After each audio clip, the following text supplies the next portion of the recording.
Cosley Cartoons. Art. Oh yeah! Oh yeah! Oh yeah! Oh yeah! Oh yeah! Oh yeah! Oh yeah! Oh yeah! Famous cartoonist says things. Oh yeah! Oh yeah! Famous cartoonist draws things. Oh yeah! Oh yeah! Famous cartoonist paints things.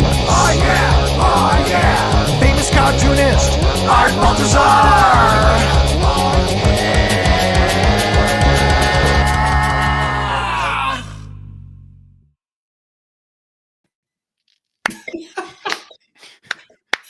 Oh, yeah, man. Woo! That was cool, right? Yeah, You like the new Star Wars intro? I like it. They're doing good, getting better. Yeah, every year I record them at C2E2, and that was this year's. I just happened to walk in at that time.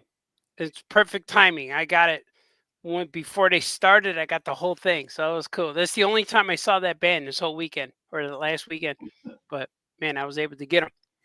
Welcome to Famous Cartoonists Say Things, because there's two. We're both here, featuring me and a good friend, Jamie Cosley.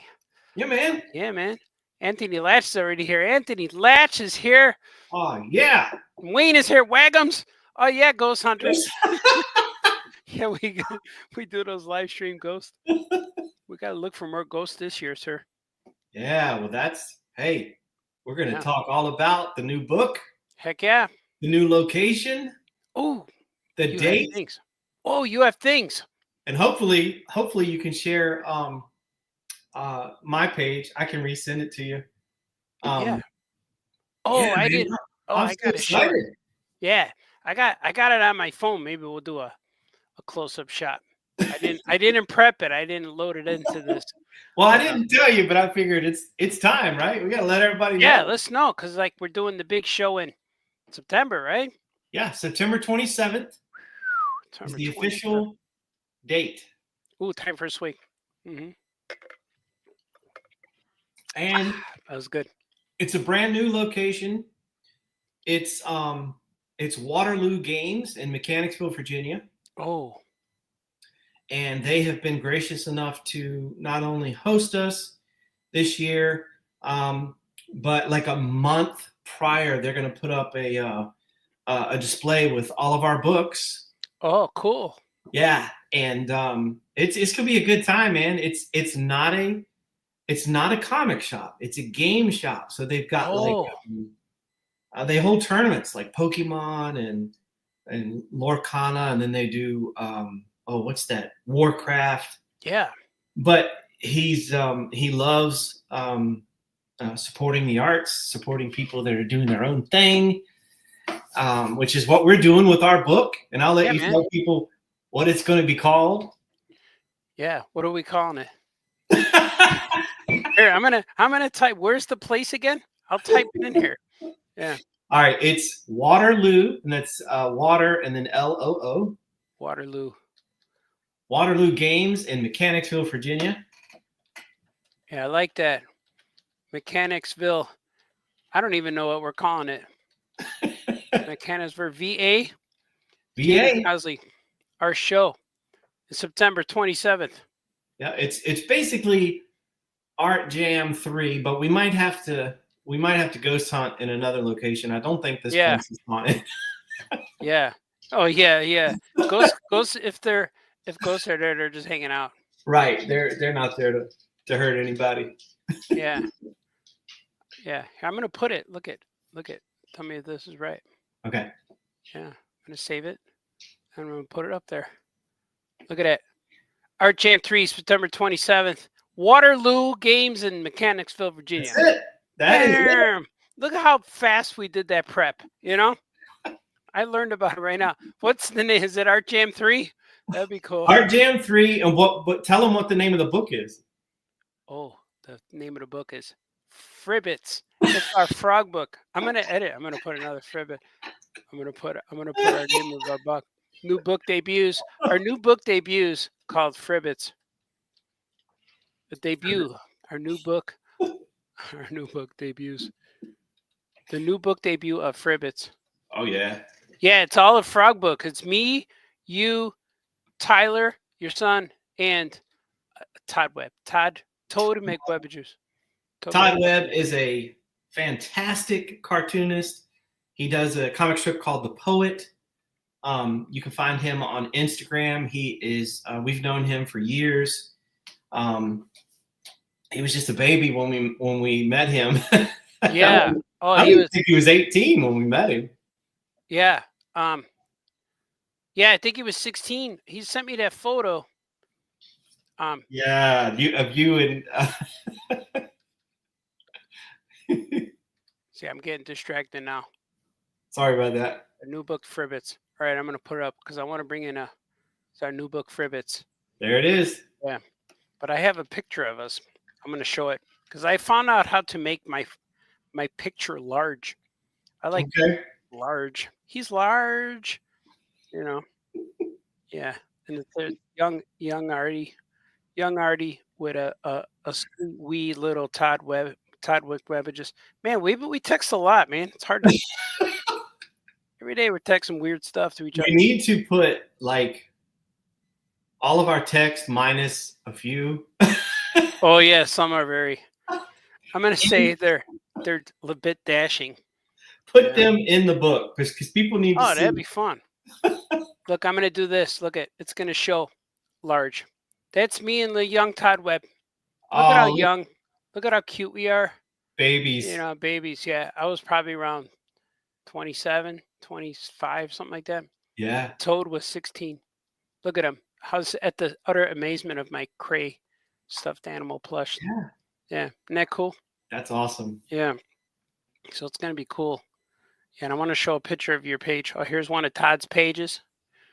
Little preview today, man. If you're on early, you're in luck. Here's one of Todd's dog and frog pages.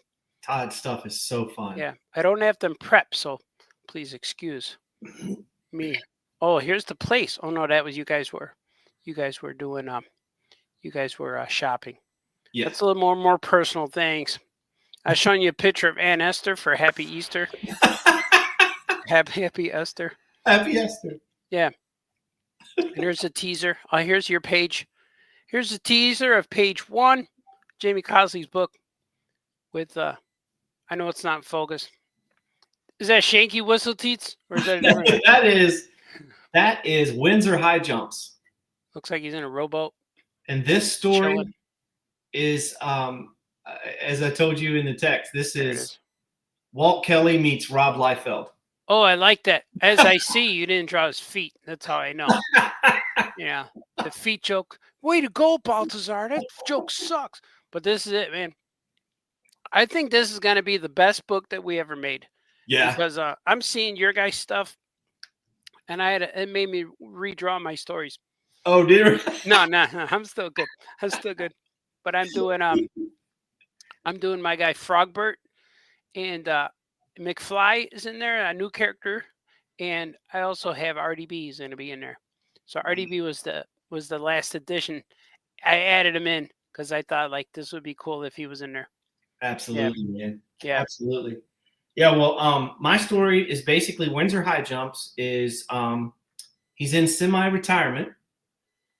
Oh. So you see he's fishing. So I wanted it to kind of have a feel like Mayberry. You know, like you see that first panel and it's like, so he's sitting there and then all of a sudden, if you're familiar with Blue Scar, another bounty hunter shows up.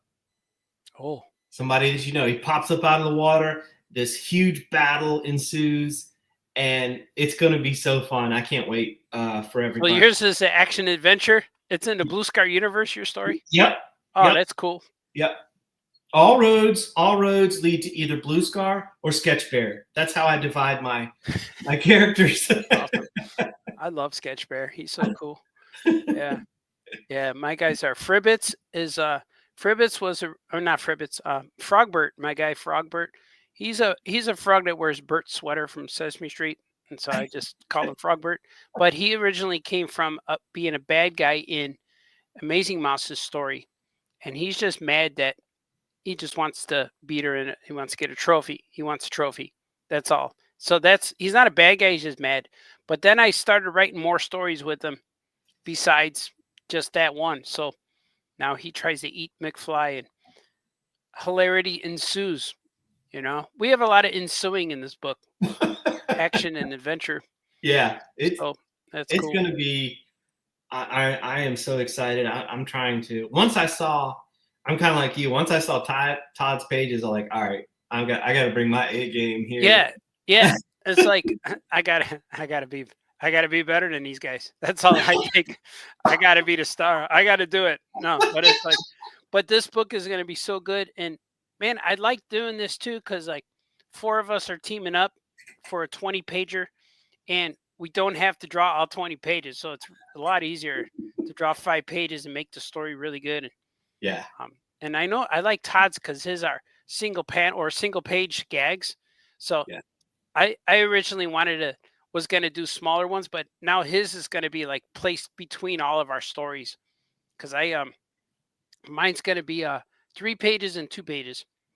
Nice. So that'll be cool, and it'll be a nice random layout of the book.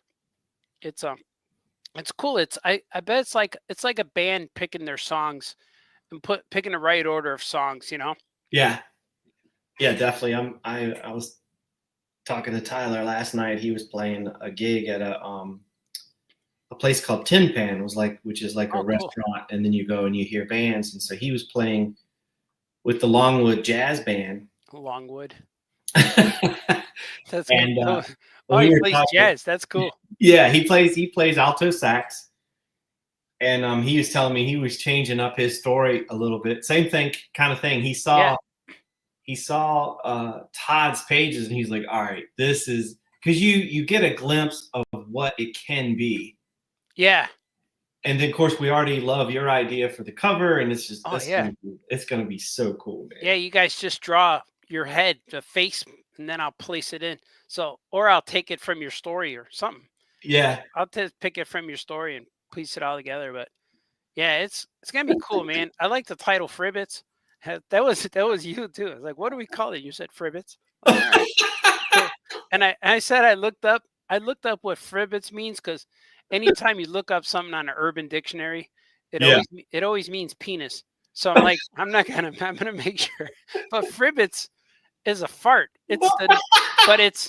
It's the noise you make with your mouth to create a fart noise like that. Oh, okay. Like your logo.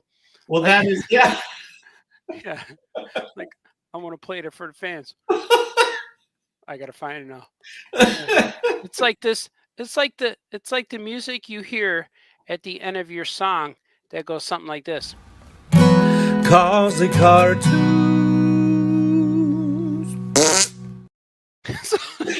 So that song at the end is called a fribbit. So I didn't know that. Yeah, it's good. So it's good. Yeah, look at Anthony. Anthony says, breaking news, my Jamie Cosley coloring books are 9 stops away from being delivered. Whoa. Thank you. Look, I actually brought. Oh, I'm going to make you large.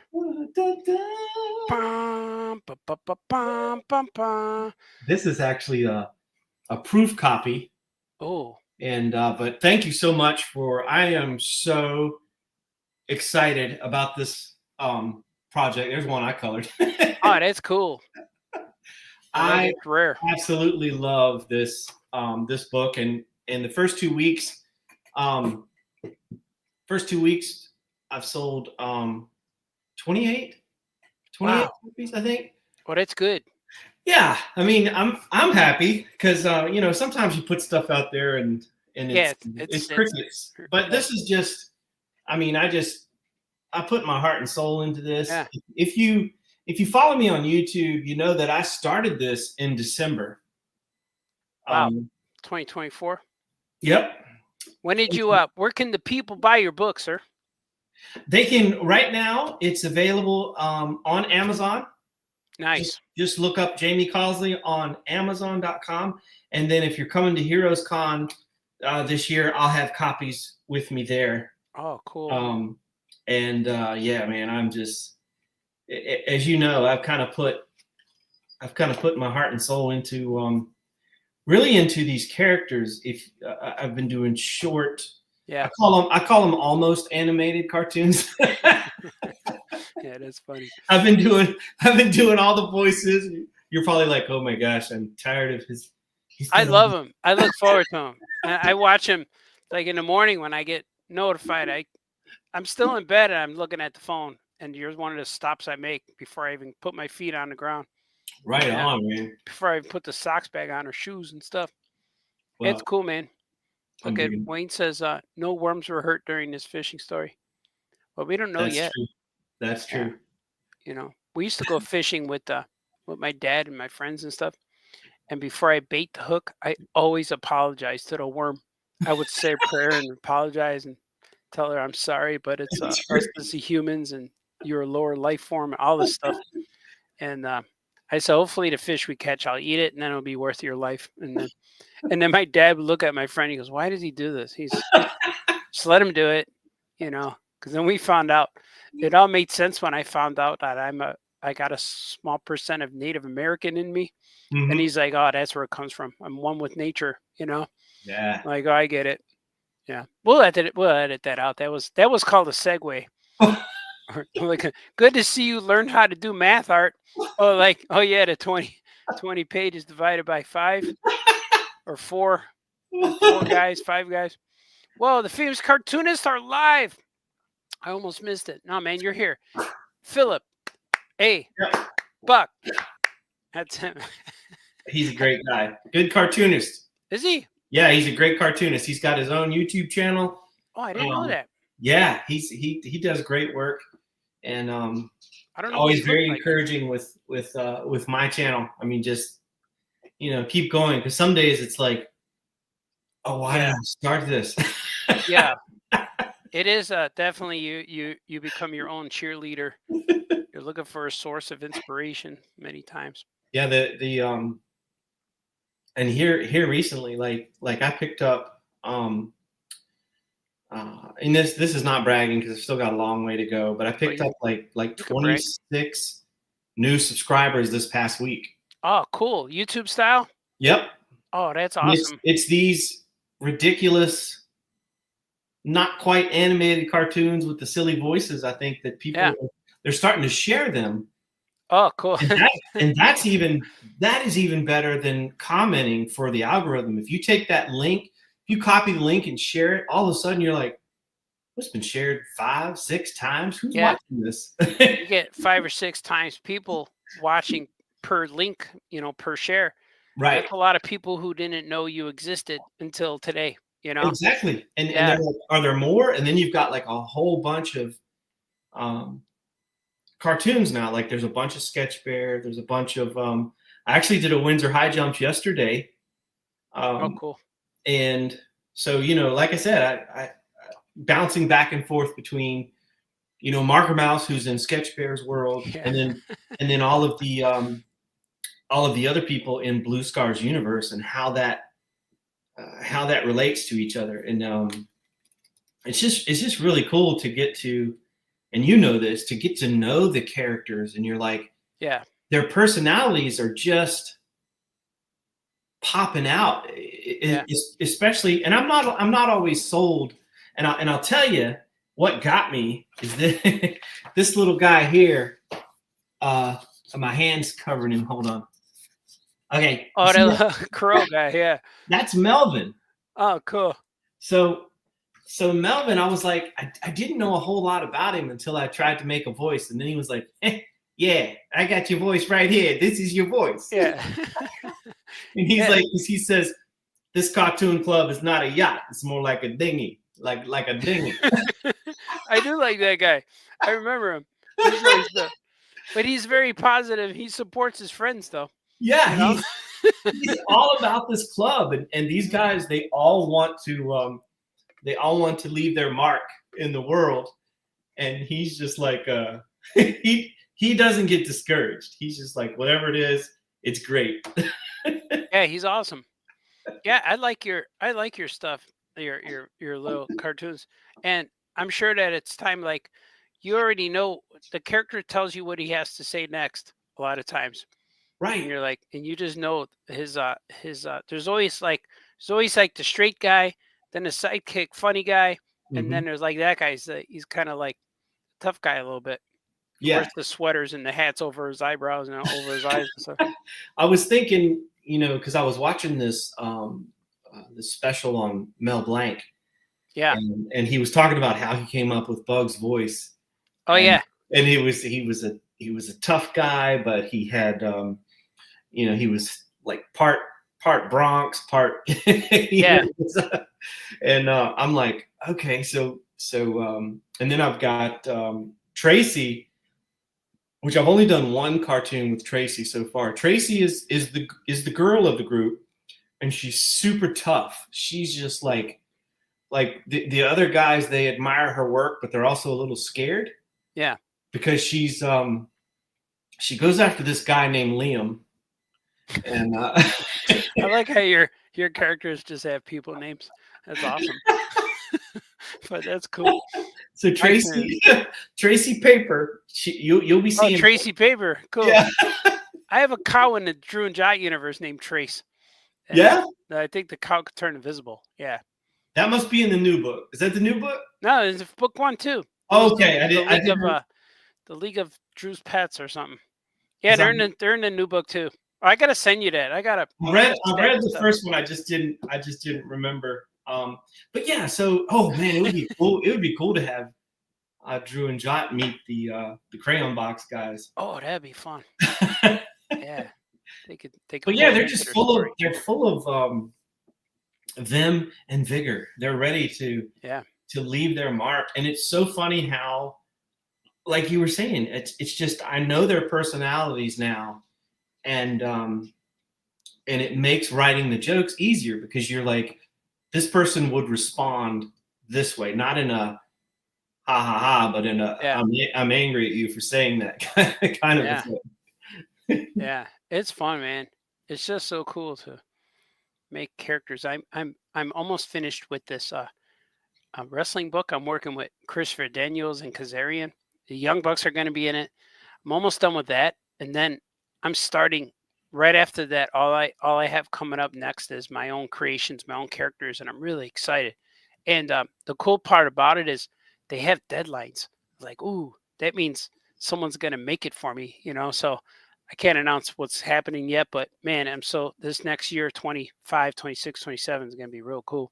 But like working on that stuff, especially like sitting in a sketchbook and doodling, the characters just come out. They just pop out, man. And I've been working with more stories with my Yogg's characters, and the stories, like I didn't want to kill anyone in Yogg's book 3, and I left everyone alive so I could make more stuff.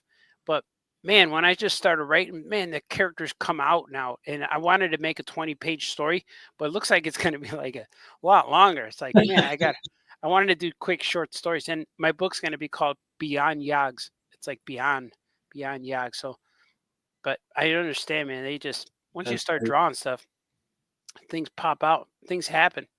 Yeah. It's an exciting time. I'm pumped about our book. I'm pumped about Blue Scar 5. I've been serializing Blue Scar 5. The first 3 pages are up on my Patreon site. Oh, cool. Yeah, I'm doing one a week, and then in December we're going to put it out, and I'm really excited about that because that delves deeper into Gundon's relationship with Blue Scar, how he raised him, how that whole thing came about, and the character Gundon came from. This is just a silly little story I've probably told before, but Lou Gundon was the voice of Orko from He-Man. Oh yeah, mm-hmm. And Lou Gundon is just another name for Lou Scheimer. Yeah, that's what I was going to say. We dedicated the book to him. The last book. So it's it's really neat to see. Tyler has a better grasp on the history of all these characters. Yeah. And for me, it's like the relationship, like how Blue Scar's helmet was inspired by Gundon's natural horns. Oh yeah. and so stuff like that. And Steven is just killing it with his coloring. Yeah, Stephen Jenkins, he's awesome. Steven Jenkins. So so if you want to check out my Patreon, I think one page is up there for free, just to kind of give people an idea of what what they're getting into. Yeah, Patreon's cool. Like, I use it to show people secret stuff, and I know that whatever I post on Patreon, I don't put anywhere else. Right. I might talk about it here, like I talked about Beyond Yogs. But if you really want to see what it looks like, it's on my Patreon. But I won't post that anywhere else. That's just for those guys.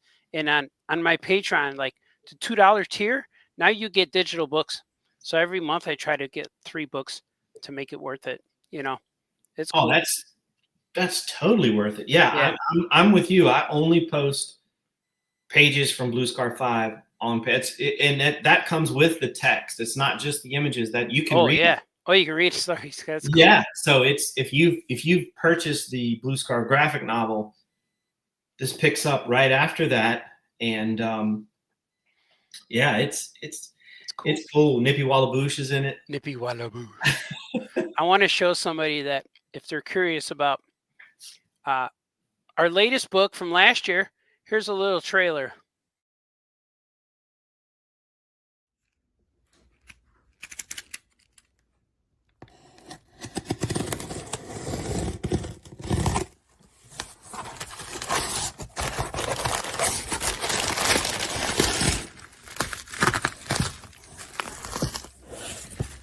New Looney Loon Marco Mouse cartoon show by me and Jamie Cosley. Look at that. Man, this is so cool.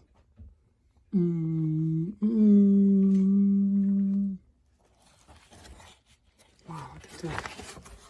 Oh, it looks good, man.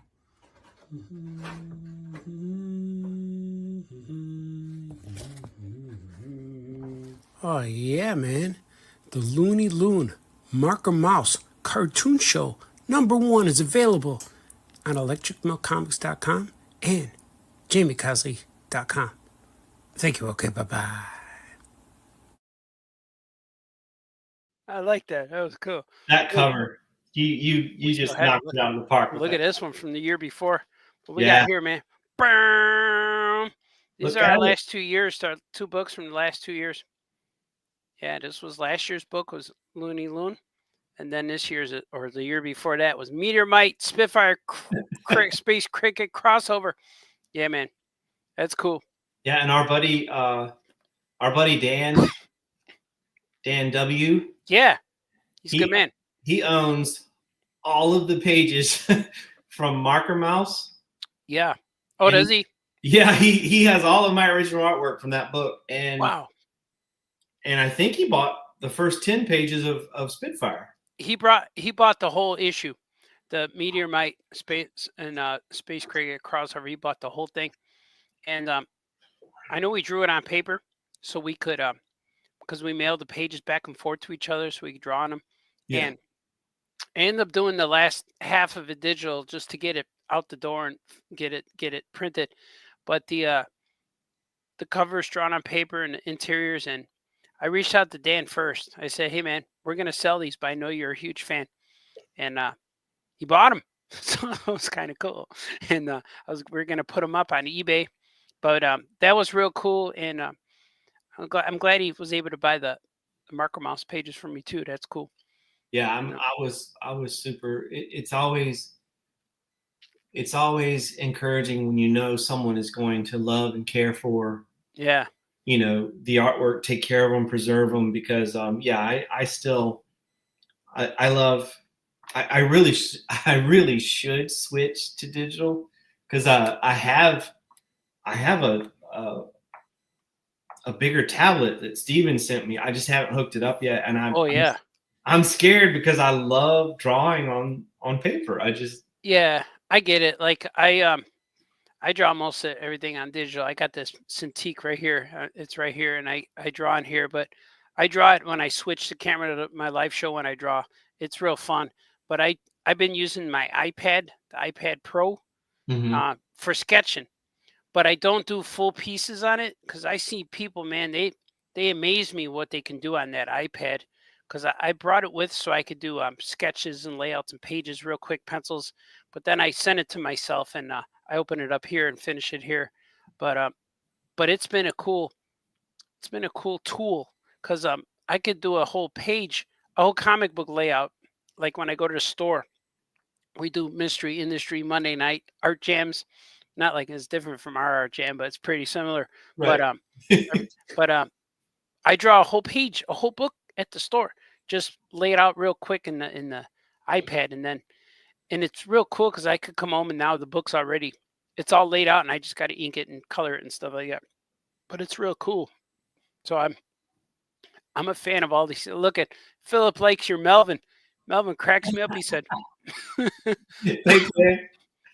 and he said the coloring books are rad. They're good Easter gifts for my sister's kids, and for me, Oh, sister's thank you. kids. Thank you, brother. Look at Anthony Lash. He's saying stuff too. Updates 3 stops away. Update 3 stops away. Woo! What's that mean? I don't know what it means. 3 stops away. I guess it's going to be delivered today. Oh, his package is in the mail. Yeah. Oh, that's cool. Oh yeah, Amazon gives you the update. Sweet. Oh, wait. He just said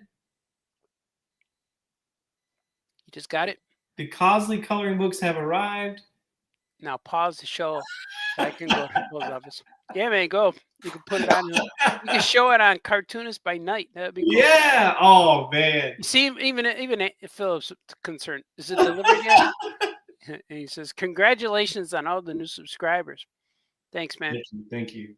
Yeah, it's been fun, man. Cartoonist by Night is great. I watched the one with Matthew Oh, Hansel? Hansel. Yeah, I think it's his name. Yeah, he's cool. And I watched the one with Shane. Oh yeah, Shane Campos. Yeah, his art is so good. Oh, I love his art, man. We were. I remember I was at a show where he draws all the characters in the logos. Mm-hmm. One of those Virginia Beach show, and I kept the badge because it has a little shark on it. It's still hanging on my pipe up there, and but I told the guy over there, Federelli, one of the guy. Yeah. Told him, you should make a book with all these guys. And he asked me, you want to draw it? Like, no, Shane Campos should draw it. He draws great. But then I saw that he made like a bumblebee book. A character that looks like a bee. It's real good. Yeah, that looked cool. Yeah, I was on their Kickstarter, and his layouts are just, I mean, yeah, he's really good. Yeah, he's awesome. And I know he contributed to comics. I think issue 13 or 14. He did an Awesome Bear story.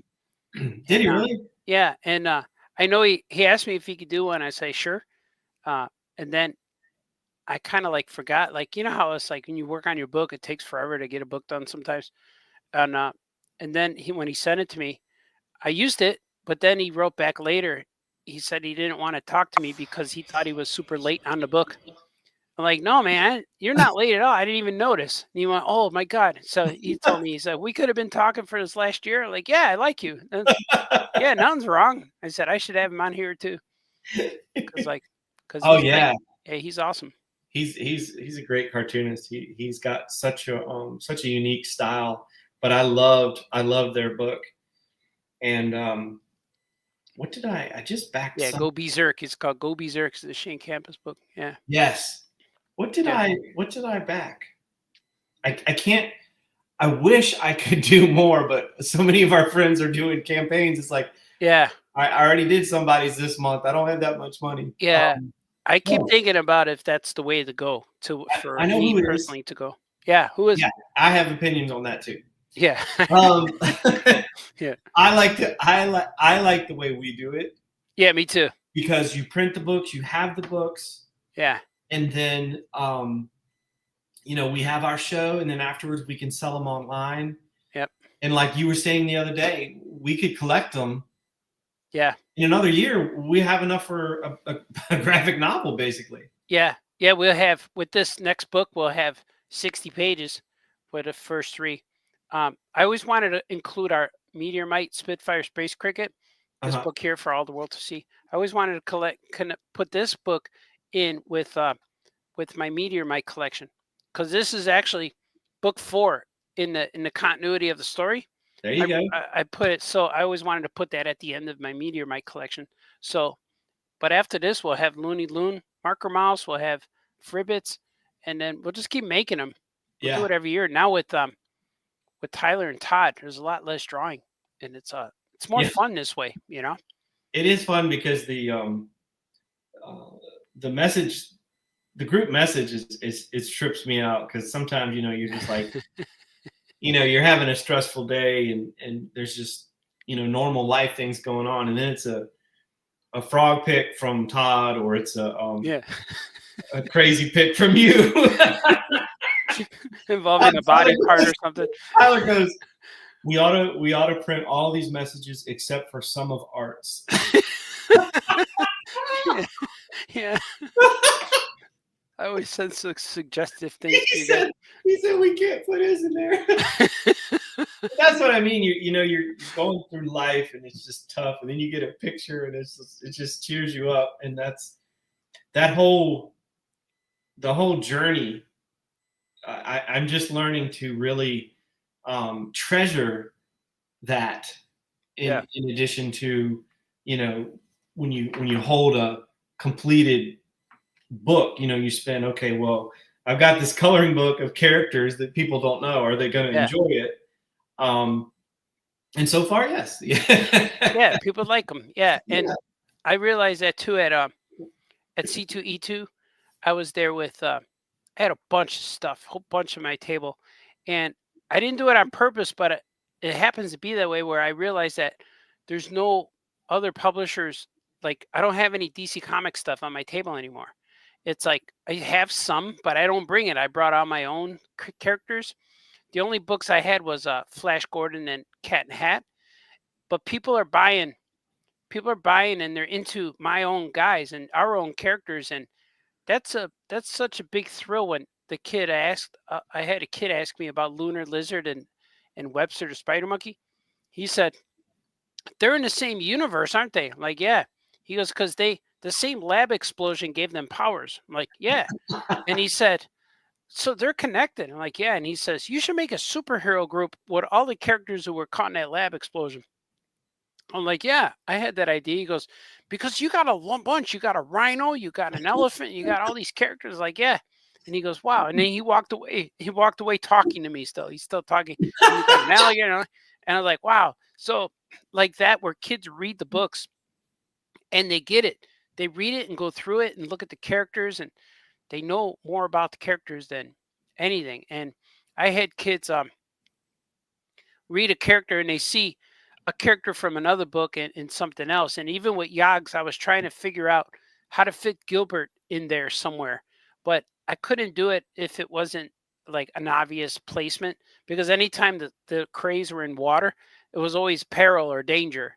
I didn't want Gilbert to throw it off, you know? So, but in one of, I was telling my older son today that I got stories for Cora de Flora. I'm going to make more Cora books. And originally in Gilbert number 4, there's this character who kept, whenever they were on the island of orange turtles, you see in the bushes, this character kept poking out their thumb. Like, because they were looking at Gilbert, and they were framing him like this, and they kept doing that. And he says, who is that? And they said, oh, don't worry about it. They're harmless. And like, who is that? Who's doing that? So originally that was going to be Cora, framing, because she was doing a painting of them. So she would hold up their thumb to look at them. But then Cora got caught up in agent. We're going to pitch this agent and all this. I'm like, oh man. So they didn't want me to use Cora anywhere. But I wish I did, because I'm no longer have an agent, but I do my own stuff now. But I created a character called, I think it's Liz Warte. It's an artist lizard. It was a little lizard, because later on I want to do a lizard book, because I got a whole bunch of lizards. I got a lot of lizards and monkeys. So eventually, I'm going on a tangent. I have a book that it's monkeys versus lizards book that Webster's leading up to, and so is Lunar Lizards leading up to it. But in this book, I created Liz Warte, who could be the artist who's painting. So, and then it ended really silly and weird. But I'm thinking in Cora book 2, I could see that Cora sees that there's a bunch of new paintings on rocks and she didn't do it. So she might meet Liz Warte. So I'm going to include them together. So I don't know. It's a long explanation to tell you that I'm crossing over some more characters. But it would be cool to yeah. have Liz and the little blue cat with the beret. Oh yeah. Yeah, Easel, his name is. Easel. Yeah. If they met Sketchbear and Marker Mouse, they're like setting up at the same show. And Oh, like, that'd be fun. Because they're all artists. Like Easel has he's my guy. He's like Huggy Bear from Starsky and Hutch. He knows the streets. yeah. But he also owns an art gallery and he owns the coffee shop. And so he's real cool with the community. He's a community outreach guy. But that would be fun to have them all getting together. And, that'd be cool. And he's also best friends with Webster the Spider Monkey. He has key to his apartment and stuff. But yeah, that would be cool, man. We got artist guys. In Easel and Liz Warte. Liz Warte, I think that was his name. But he also has a beret and a scarf. Yeah. Yeah, and he just paints. I like that. Yeah, he looks weird. I don't even know if he talks. Can't remember. But I know at the end of the Gilbert number 4, he flew away on a purple turtle. So that's what happened. So I introduced him and then got rid of him. Flew away. The purple turtle. Yeah, purple turtle. Yeah. And the purple turtle is a rare type of orange turtle, and it's so rare that it's purple. Yeah, there's only one in a million chance that an orange turtle is going to come out purple. It's true. Like, I don't know. That's a people true are like, this guy's nuts. Swig. Mm-hmm. People are like, this guy's crazy. Let's see what people are saying. Wayne is here. The famous cartoonist sends best messages that the public won't see. Oh, yeah, he knows. Yeah. This is true. Most of my message will not go well on social media. I'm bust out laughing. What are you laughing at? Nothing. Yeah. Something I thought of. Just something that popped in my head. My daughter was telling me, I just took her back to school for like 2 days. Yesterday, I got back and I had to sleep all day. I was so exhausted. But she told me that when she's driving around with my wife, her mom, when I'm driving around, mom, she just randomly starts laughing. I'm like, why? And then she says, it's always because something you said to her that she's remembering. Like, yeah. I'm like, wow, it's when we're together, she don't laugh, but I say stuff, but it sticks. Yeah, it's kind of funny. The Balthazar cartoonist universe is ever expanding to overtake the MCU. That's true. Yeah. We're doing it, man. We're doing it. Happen. Yeah. But that's cool. Yeah, do it. Let's Anthony Latch is saying things too. I tried being arts agent, but ended up being a gent. Copyright Anthony Latch. Nobody steal that. We got to make a new character. You're a gent. The agent can meet the critic. Hey, get off my stairs. Oh man, when I was doing Wally D for the WDW magazine. Yeah.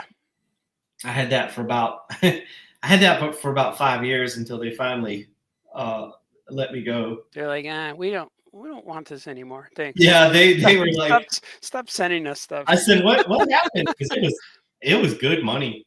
They were like, what happened? I was like, you're like, I don't think people like it. I'm like, oh, well, that's encouraging. Thanks. Is that what they said? Yeah. Nobody likes us. That's what they told me. Wait, nobody likes this. So I had Wally D had an agent, and his name was Toupee. Oh, yeah, Toupee. Toupee, and he was this little duck, and he said, "You're gonna be huge, baby. You're gonna be huge, big star, big star." And the first signing was like outside of his garage. Driveway con. What? Yeah. Just to let you know that, so you don't think they're mean. They weren't being mean to me. They're just like, because I can't use Disney characters. Right. They were like, why are these non-Disney characters? And you can't explain to them, well, we're not allowed to use Disney characters, so we had to create our own. And so they were like, well, we don't know them. We don't want to read the book. Nobody likes Ricky Rat. I'm like, what happened? Where like Goofy is like Patoopy, Toofy, and Pluto is like. See, I would love that. Pluto is now Uranus instead. What's he name after? A different planet, Patooey, Uranus, and Ricky Rat. This character is Mousy Mick. Yeah, Mousy Mick. He's a little guy. We got a guy named Don Julio Duck. He's there. He just drinks margaritas. They're not the. I own Jamie Cosley owned characters. Yeah. T-shirt. You start talking about movies that never came out. Yeah, but we when we have Comixology, we had your book up there. That was kind of cool. Yeah. Yeah. I think it sold a copy or two. Yeah, we did. Yeah, we did okay. I still get my monthly statement. Like every 3 months, I get a statement from Amazon Kindle, and I just got one like 2 days ago, and I checked again. It said you sold 0 books. Ever since my books went to Amazon Kindle, like 0. I sell 0, none. Man, let's just take them down. Like what's gonna happen? That one guy's gonna spend. You made $1. Like, oh, good. Yeah, let me tell my accountant. Yeah, but that's like it's so weird. Like stuff happens. Like when launching Comixology, it did really good right away for first 3 months, and then it leveled off. But I was selling pretty good. Didn't make a few bucks, not a ton, maybe $30 a month, maybe $60 a month. Yeah. But I think that first time, man, I sold like $300 worth of comics, and that's significant. That could pay some bills. Yeah. But like the $30 like pays for a McDonald's drive-through. Yeah. And like, but now it's 0. So like 0 books. So I would sell a lot because All Your Comics #1. All my #1 issues were put into the sales. So people were doing like a subscription, like they pay so much, but they would always get my #1 books. So I would only make like 5 cents for every #1 download or something, but everyone had it. I'd sold like it said, you sold 500 copies of issue #1 of All Your Comics. Like, oh, cool. But I'd only make like $3. But it was weird. But then once it went to Amazon, I sold 0. But that's why we printed this stuff, man. We just print. Like, I don't know, it's weird.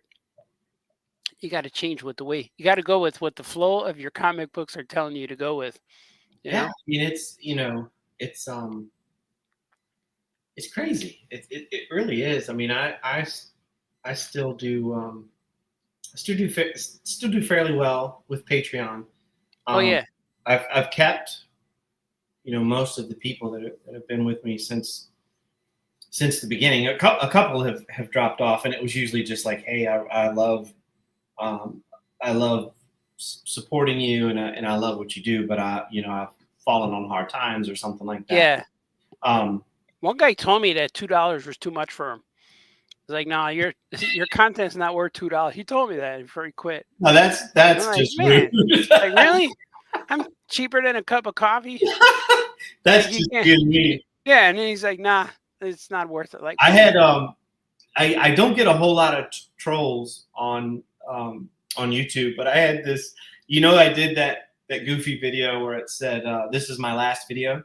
Yeah, that was good. So I said, "This is my last video, guys, until tomorrow's video." It was just a joke.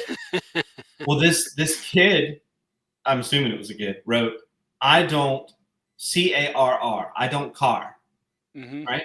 Yeah. And so I'll delete that, but I responded. I was like, "Why don't you car?"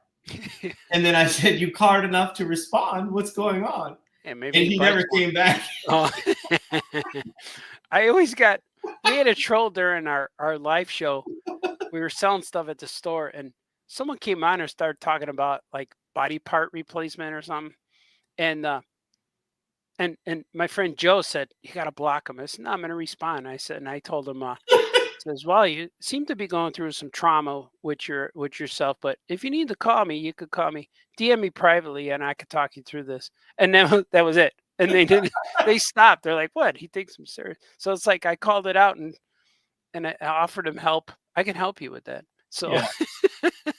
So I do stuff like that. Sometimes you disarm a troll when you respond with kindness or something, super silly. I mean, sometimes there have been a few where I'll just delete it because they're just trying to get attention. But for the most part, it's been really cool. A lot of young artists and like, what do you draw with? And so the wolf howling. Yeah, it's going on. So yeah, it's definitely fun to build upon that community. Yeah. And but yeah, I'm sitting at, let me see here. I have to promote the channel. Oh yeah, man. Like I like now that I'm able to upload shorts. It used to be you take a video on your phone and just send it as is. But my daughter showed me this app where I can edit. And man, ever since she showed me, I'm going back and looking for all of my videos I made, like with the phone upright, whatever they call portrait. Yeah. I'm looking for all of that so I could put up videos. So I'm finding stuff from a few years ago. I watched. My total subscribers right now is 2,281. Wow, that's cool. I found yours. I went way back, and you had the Planet of the Apes Mego play set outside. Yeah. And I watched you playing with the. Yeah, we made commercials. Yeah, we made vintage Mego commercials. That was awesome. I made a Breaking Bad one too. And from Mego, Breaking Bad action figures. Well, you can probably do that with yours, but YouTube Studio has this thing where you turn on the camera and it's real shaky, like a VCR tape. Yeah. You could do a toy commercial like that. Yeah, I did a Gucci Nana video like that. Because I got I think there's four or five chapters of finding the Gucci Nana, searching for Gucci Nana, and one of them was all footage that I took using a VHS kind of camera lens, and I found Sasquatch. I found all these different things. It's real dumb. It's real dumb but funny. And my first Gucci Nana video has thousands of views, and because I sent it to the Bigfoot Research Center. I sent it to the Bigfoot guys, and they retweeted it to everybody. And I was getting messages from people saying, "I'm so glad you brought awareness to this creature that could be in my woods." Like, yeah, it's out there. Like, be careful. There's Gucci Nana out there. Gucci Nana is in my Marker Mouse story. Yeah, that's right. Remember? He's in the tree. Yeah, I remember. Yeah, and the Gucci Nana is an actual character in Yogs. The Gucci Nana's in there. So I cross universes a lot. So, and even my daughter said, "Dad, you gave the Gucci Nana a body?" Like, yep. No one ever saw. They only said the head poking out of some bushes or around the corner or something. But now you get. But the people in Action Cats universe still never see it. But the craze they're allies with they ride them. They ride them like horses. They ride them like tauntauns. Because I was drawing it. I wanted it to look like a tauntaun, like a kangaroo. You smell something, girl? You smell something? I gotta grab something real quick. Yeah. Can you read if anybody's, and I'll grab something and come right back. Maybe I'll put a video on. I'll do an unboxing because I know last time we did an unboxing we only lost 4 people. So so maybe we'll see. We'll do comic book unboxing. Here we go.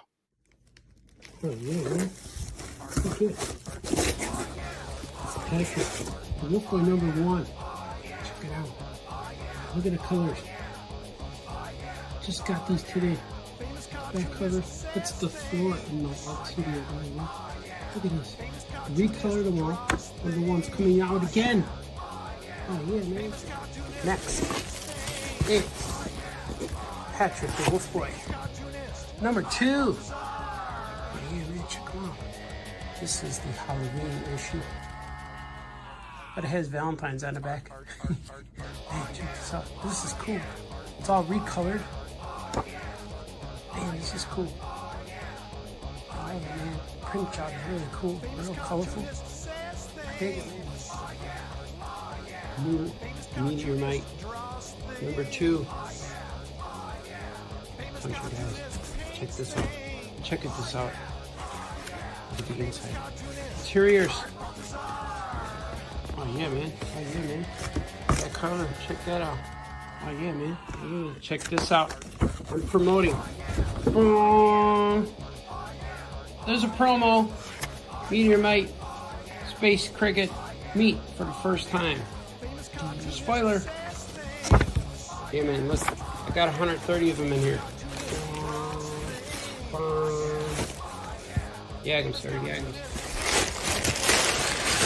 Last but not least. Webster, the Spider Monkey #0. Finally, in the prequel you all demanded. Look at him.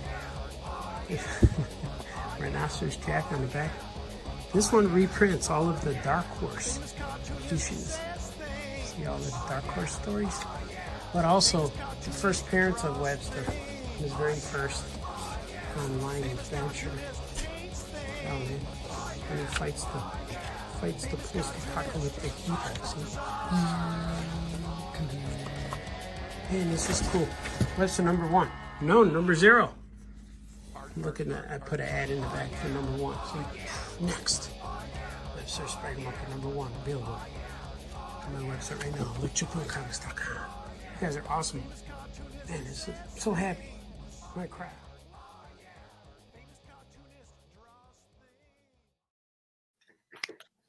Oh, See, it wasn't so bad. We lost 2 people, gained 4, and then lost 3. So it's good. We leveled off. Fritos. today's episode Fritos. I like that. is brought to you by Fritos. The crunchy. Original. Remember the commercial? Munch a bunch of munch a bunch of munch a bunch of munches. Fritos go Oh. with lunch. Dan said, Here it is. "I Okay, it's joined." like- Here's another Oh. one. We'll do them all 3. I love whenever you team up on a live stream. It would be cool if you did this every month, every other month. I was thinking every week would be cool. But yeah, we will. I'm more into live streaming now because I finished a lot of projects, and I miss live streaming. I love it. I always stream the time I stream because I wake up and have coffee, and this is when I have all the energy to go. We still need Gujinana merch on Threadless. Oh, we do. We need a Gujinana t-shirt. Mhm. I got to make more stuff. I joined late. Do you have an exclusive pictures from Fribbits? Yeah. We do, right? We have Yeah. stuff in the phone. I didn't load them up, but we got here. Let me show some pictures. Make sure I don't show any things that I sent you guys. Here, I'll give you large. Here's Jamie's page. Let's see if we can get focused. There it is. There's There you Jamie's pages of Windsor High Jumps is fishing. So that's cool. And I gotta make sure. I gotta fast forward. Here's one of Todd Webb's pages. He's making a strip called Dog and Frog, which is really cool. It's a dog, acts like a dog, but the frog is like intelligent. So he tells them things. They have words of wisdom going back and forth. Hey, want to play fetch? He says, chasing after material objects is a waste of time, which is all we have. Because time is an illusion. He says some stuff, but that's a cool one. I think mostly we got Happy Esther. I sent that to the board. Happy Esther for Easter. And then mostly we have a lot of Todd. Todd, I think, is finished with his 5 pages. So I think that's all we got. And I got I might have a sketch. I got a sketch of I got a sketch of Frogbert. And here's Windsor High Jumps in his superhero outfit. Here he is. Yep. When he's with now it's nice and clear. When he's with Blue Scar the Barbarian. Yep. And then we have we have a lot of frog drawings in there, frog things in here. But I'm gonna not show that one. Not show this. But like this is cool because I have like pictures of Jamie's. Like pictures of Jamie's sketches. These are cool. Oh yeah. Like the sketch before, layout sketch. And then there's another one. Yeah, and I had my Frogbert, but he's probably been sent a while ago. Yeah, so he's on there somewhere. Oh, here's Frogbert. Yeah, So let's that see. gives us all. Here's Frogbert. That's just a little drawing in my sketchbook, but he's going to be drawn better than that. But Well, it'll you be cool. didn't you do a painting of him? I did. I did a Frogbert painting. Danny Wisniewski owns it. Yeah. Oh, Yeah, he owns it. Yeah, he came to see C2E2 and says, I'll take all that stuff. And so he went home with a lot of cool stuff. And he's the ultimate fan. Like, he don't mess around, man. Yeah, he came I in love there. that painting. Yeah, it was cool. It was fun to make. Thank you. And I love making paintings and drawings that are just with ink. I like the black and white inks because I just sit down and I don't even draw it out. I just let the paint and the ink do its thing. And you could see it, the imperfections, but it doesn't look wrong, you know? So Yeah. I just it was real fun. It was real fun to make those. But the paintings take longer than the ink drawings, of course, because I have to add the color and wait for everything to dry before I add another color and stuff. And every time I finish painting, I got leftover paint and I added to that painting behind me. Yeah. So that one's pretty good. It's almost done. I have to finish the rocket ship on there. But half the time what is on top of it in the far? Oh, let me show you. Here, let me see up on top right here. Uh-huh. Right on top. That's a stretch monster. It's a blow up stretch monster. Nice. So it's a bit wrong. Like the package had the stretch monster and the stretchy guy wrestling, and it looked bad, but it was okay. It was acceptable in the 70s, but now it might have different meaning. But that's a monster toy from the 70s. They had I don't think maybe he was, yeah, he was stretch monster. Now he's inflatable monster. Because one of my friends makes that my Pod Stallions friend, Brian Heiler makes those. He makes vintage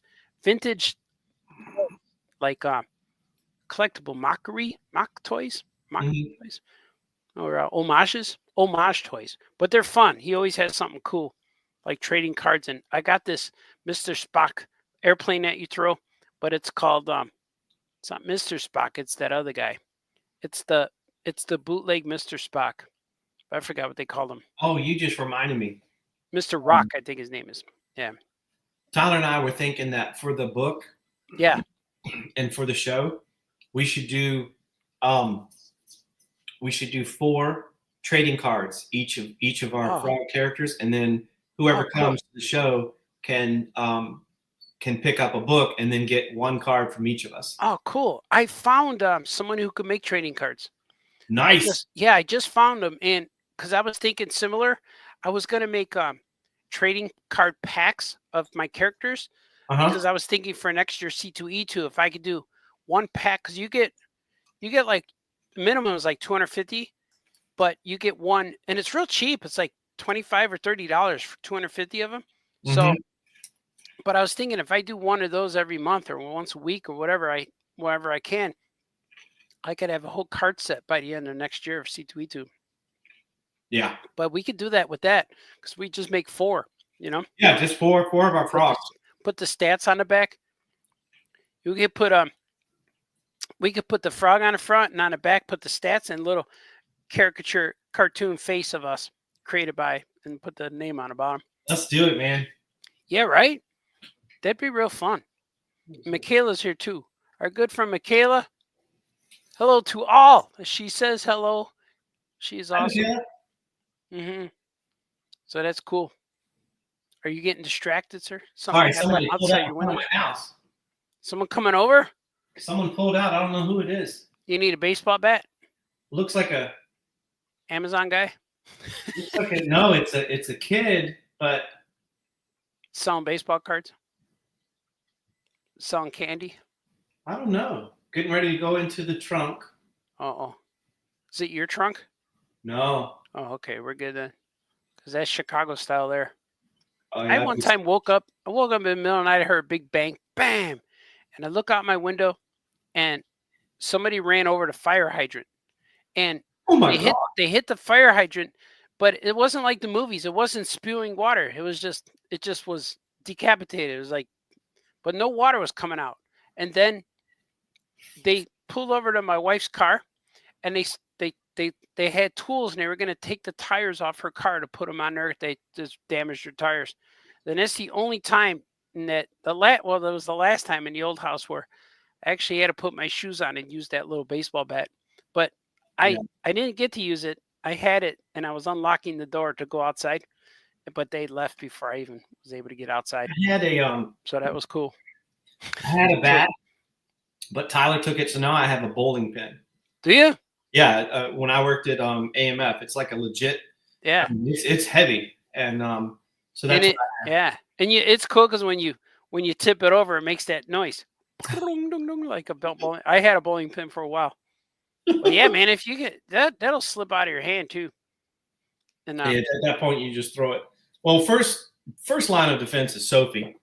Oh yeah, she sounds like she's going to kill you. She wants to kill me. Not anymore. She did when I first. No, she loves you now. Yeah, she used to bark on my hand. Rah, rah, rah. And I had to spit on her. I'm like, oh my god. To bark on me. She's like, is this your drawing hand? Ah! And scream on it. But that last time she was cool. She leaned on me real hard. Like she came to me and just leaned on me with her head. But it wasn't aggressive lean. It was more like kind of like a baby elephant doesn't know it weighs 200 pounds and wants to lean on you. That's what she was like. I was still cautious. My son's dog will come over, and you'll be sitting on the sofa. Yeah. And she'll come over. She'll come over so close, and you'll hear somebody go, "Ooh, she put her butthole on my arm." Yeah. So I have a small dog who's like stays on the floor. I'm okay with that. Like, I don't remember seeing a dog, but that was he nipped at you. I remember. Yeah. Oh, I threw him in his cage. That's okay. Bite my friend. You know what's weird is That's right. You're right. He protects my wife a lot. Like even like if I approach her, he gets between us or he goes by her. He doesn't like bark at me or attack me, but he gets with her. But whenever my friends come over, he always blocks between me and him. So I know he's like he knows I don't need protecting at home. He's on the couch. He doesn't care. I could walk around. He doesn't follow me. But when my wife walks around, he follows her everywhere. But with me, he knows, all right, I'll follow him if he invites me. Like if I go out, I'll say, come on, let's go out. And then I'll sit in the yard and draw and he'll run around. But I think he knows he's safe if I'm there. And he'll run around and he'll always look at me to make sure I don't go in the house without him. Because I will. I'll leave him out there. I'll close the door. But when my friends come over, he always kind of like barks at him for a little while. So I have to throw him in his cage when people come over. I say, get in the cage. But he listens. I'll say, get in the cage. He knows those words. He'll go in there, I'll close it. And then when my friends are here, then I let him out slowly. And then to let him know that, no, man, this guy's cool. And or I'll give you a dog treat to give him. But at that time when you came, he liked to bite people all the time. So he's a nipper. He likes to bite. And like, I guess that's what dogs do. It's like sharks. Like sharks are not going to be gentle. They're going to test out first with their teeth. Yeah. They're going to like, oh, no, that wasn't a seal. But meanwhile, you don't have a kneecap now. And I said, that's why shark attacks don't lead to you getting devoured because they realize, oh, that's not what I normally eat. I'll let it go. Like, oh, but now you don't have your elbow's gone, So that's how, I figured that's how dogs are. My guy's a little rat terrier. So he's used to digging out rats, and he'll go underneath the deck and just look for chipmunks and stuff. And I'll hear him under there scraping. And I have to call him out because then I get out of there because then he gets all muddy and dirty and he stinks. Yeah. So, but he's like, he comes in, what stinks? Oh, it's your dog. I'll tell my wife that's your dog. He stinks. But that's just what happens. Oh, look, see, we got a spammer. Speaking of spammers, we got one. I'm not even going to post it. I don't know what they're doing. But look at Wayne's here. Will the frog stats on the trading cards contain the records of the frogs from the Amphibian Wrestling Association? Maybe the AWA. Yeah, that'd be cool. We should make a wrestling frog. I have a group of wrestling characters that are in Meteorite. That are in it's called AYCW. It's the All Yeah Championship Wrestling. Oh, And nice. yeah, and they're in there. And Christopher Daniels and Kazarian are actually in Meteor Mite #1. Me and #1, and I think they're in #1 and #2 because Meteor Mite gets the championship belt. It's like Spider-Man's origin where he has to wrestle. That's what I do at Meteor Mite because they think that's what superheroes do. They get powers and then become wrestlers. Yeah. But that then makes he has sense. to save the world. Yeah, that's like the blueprint, Yeah. And they even reference him. Spider-Man's referenced in 2 of my books. He's referenced in Meteor Mite. They call him I think they call him the fighting arachnid. And then, of course, Webster, the spider monkey, eats the bug that bit that teenager. That's hilarious. So I never call it a spider, and I don't call him Peter Parker. It's that bug that bit the teenager. That teenage guy. It's like when Ninja Turtle. Like that girl. What's that? That likes that girl. That likes that girl. Yeah. It's like when the Ninja Turtles got their powers from the same container that blinded Daredevil as a boy, and it leaked in his sword. Did you know that? Yeah, I did, but you know what? I only recently found that out. I didn't remember it. Oh yeah, I read that when I was in high school. The Ninja Turtle books were into comic shops, so Yeah. I bought the first one, and I still have it. It's the thick one. It's the graphic novel, has the whole story, and I think I have like 3rd printing or something. But I bought it because I heard about it and I wanted to know about turtles. But I know it's worth like $1 million now or something. Yeah. But, it's worth a lot. But I think I have because they always put different inks. I think my cover is like red or pink, black and white and red and pink or something. But I know we had one in our store that we sold for like $800. And yeah, that was a good one. But mine looked just like that one. I don't know. And people are going to say, I'm going to get that, Baltazar. But I know that,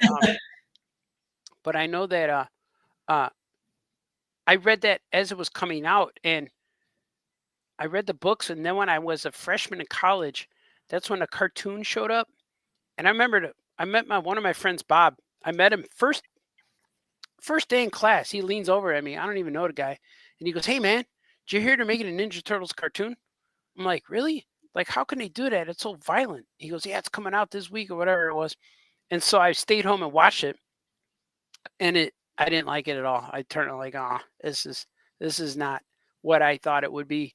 And I see they put eyeballs and pizza and cowabunga dude and all that. Like, Yeah. So it wasn't what I wanted it. But that Jim Henson movie was good. That was that Jim Henson movie. I remember going to see that. Christy and I went to see it. Yeah. And we had every afternoon after school, we would go to this place, this arcade that had the giant Turtles video game.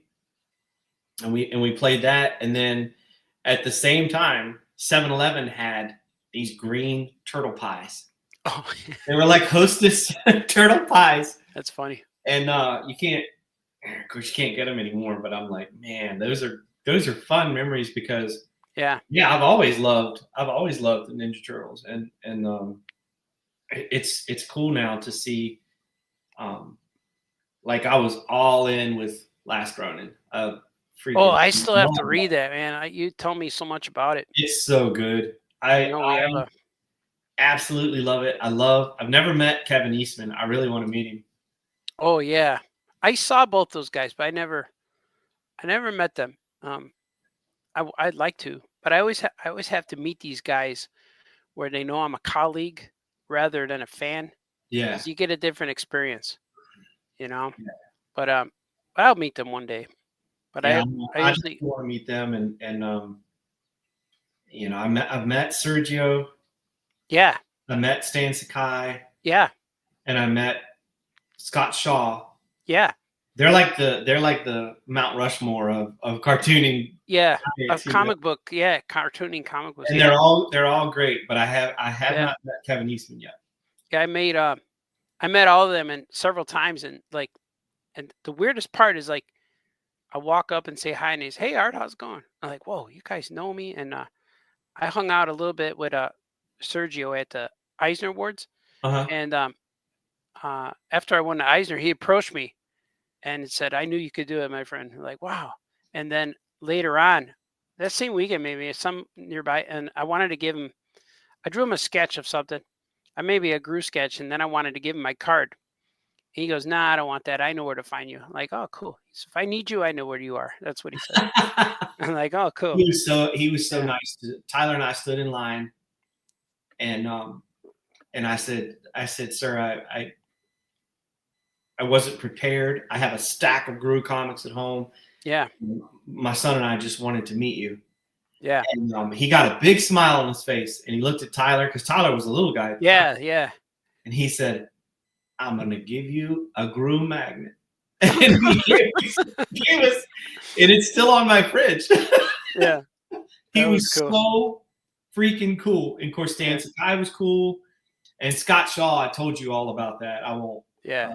But man, I love Scott Shaw. He took me to breakfast, talked to me about Hanna-Barbera. I'm like, Yeah. That's. I'm awesome. sitting there looking at him like, you Captain Carrot's creator, man. Yeah. Yeah. Somebody saw him. I talked to him about the Fruity Pebbles boxes, and because I just bought a box that has just the girls on it. It's like a cherry Fruity Pebbles. It's real rare, but it has Wilma, Betty, and Pebbles are on it. And I bought that just for that. And I asked him, did he do that? Did he draw that new box? And he says, well, the drawing is based off of my style guide. They probably went in there and manipulated the arms. I'm like, oh, cool. I said, well, it started out as a Scott Shaw drawing. Yeah. But that's cool. I have it right there. Fruity Pebbles is kind of waxy. Like you put them in, and then you eat it, and it like sticks to your gums, kind of. It all turns into mush, like packing paste. Like you could probably build a house instead of concrete, use bricks and squished Fruity Pebbles. You know, Fruity Pebbles and grits. Yeah. Oh yeah. You can lock it in tight. Yeah, that'd be good. You could destroy the world with that. You could build things that people don't even know exist. You can make statues, fire them up, and sell action figures based on Fruity Pebbles designs. Yeah, man.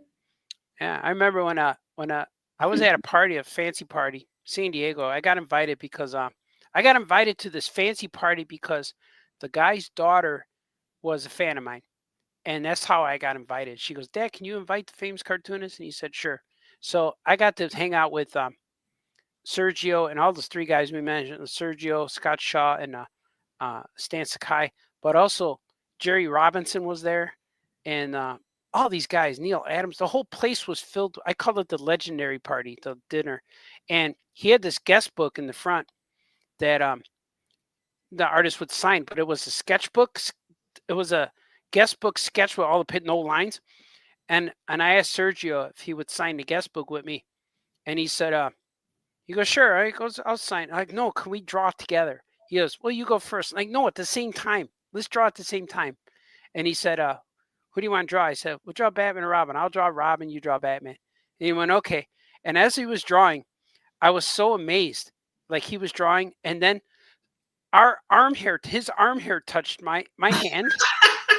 And I froze up. I stopped drawing, and he went, "What's wrong, my friend? Too fast? Let me stop so you can catch up." I'm like, "That's not it. I'm just like about to cry right now." And so we drew Batman and Robin. It's probably the worst Robin drawing I ever made because I was so nervous, but it looked cool. So out there's a Batman and Robin sketch with me and Sergio together, and That's awesome. afterwards I told him I'm here with my wife, and then when he found out she spoke Spanish, he went and just kept hugging her. He's like holding her and like, "Tell me more about your husband." They were asked in Spanish, and then I started crying. And he goes, "Why is he mad? Why is he sad?" He's like, "Well, you're his hero, and he loves you." And so he went and started hugging me, and I started crying more. And I told him our arm had touched, and I lost it. He is the GOAT. He truly is. He is. You know, you don't mess around.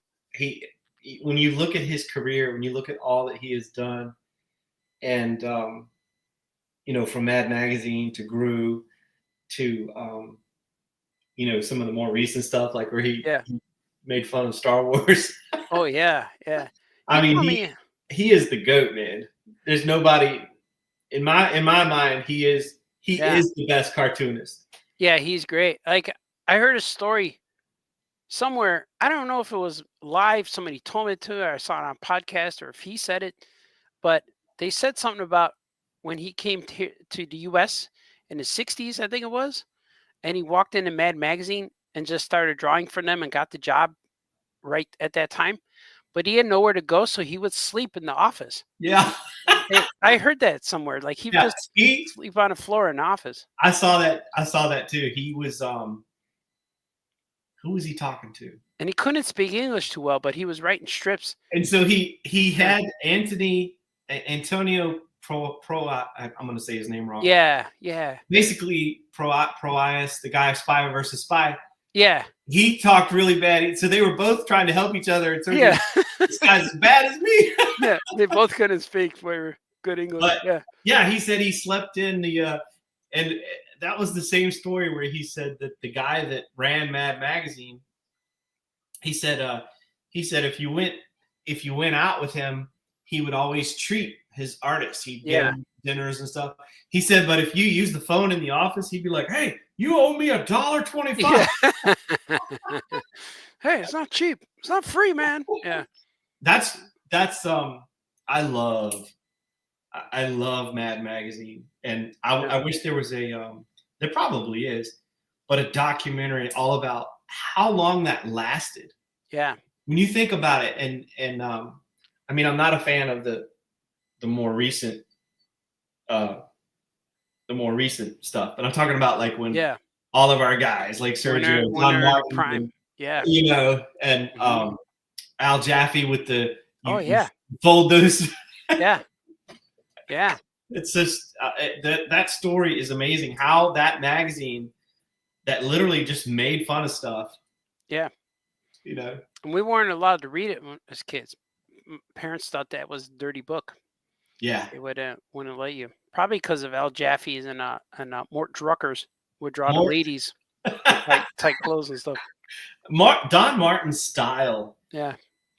Oh my gosh. He had a character called Captain Klutz. Oh yeah. Uh-huh. And you'd see like the sound effects like splorch. Yeah.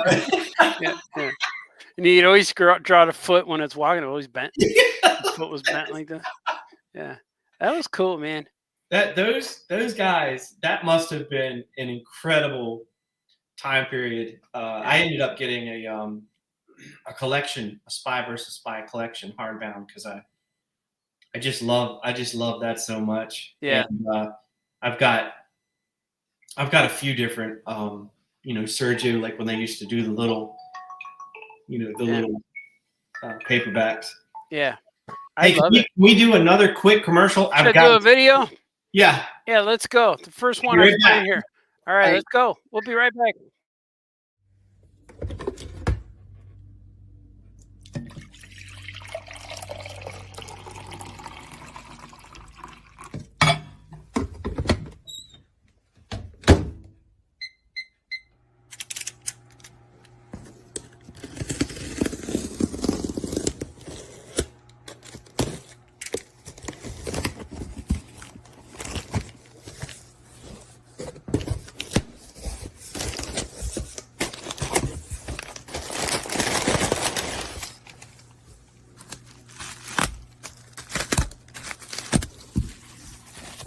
Look what I got.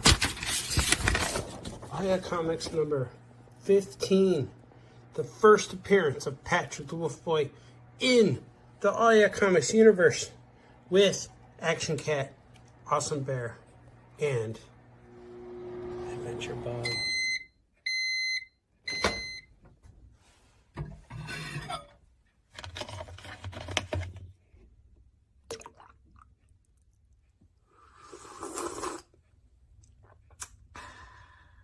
This is the first time ever.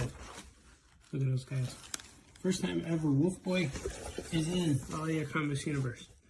Aya Comics proudly presents Finally by Art Baltazar. It's me. Ooh, sounds like some kind of Gucci Nana how.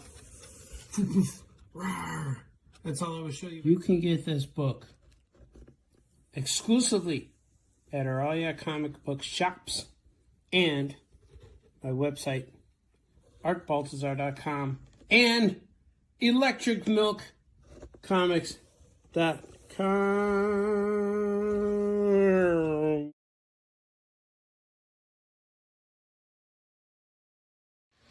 Hey, Artie. I hope you're doing well, brother. Thank you so much to be a White Sox fan. Thank you so much to be a true White Sox fan. Thank you to all your compliments about the managing. I know you was there in the crowd at the Midway Airport in 2005. I hope pretty soon they make you go back out there for another championship. Buddy, I love you. All my best. Thank you once again. Have a great one, and go White Sox. Thank you to be a White Sox fan.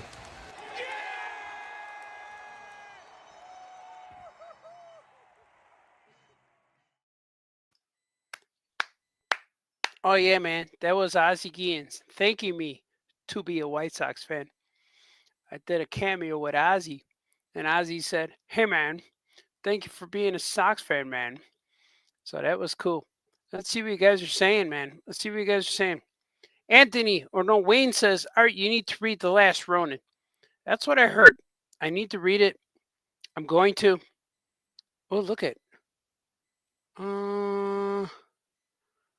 Somebody's. I got spammers, man. It's okay, I guess. I guess you're getting spammers. People are asked they're soliciting things. I met Art Baltazar, Franco, Scoop, McMahon, etc. Yeah, man, Anthony, you're one of the big fans of the show. Big supporter. Yeah, this guy's I'm not even gonna. Somebody's trying to sell me things. But yeah, man, this is famous cartoonists say things. Famous cartoonists say things. Jamie's on a call. I see him in a little frame down there. He's not ready. He's doing stuff. He's doing things. So hopefully you guys listen, Hazel. I am not going to say anything to you. She's saying things. It's kind of like I get all of these spam calls. But yeah, man, I'm looking forward to our show. Look I got some things. I wanted to show you guys some things. What was it? Well, if you're here, we announced this book too.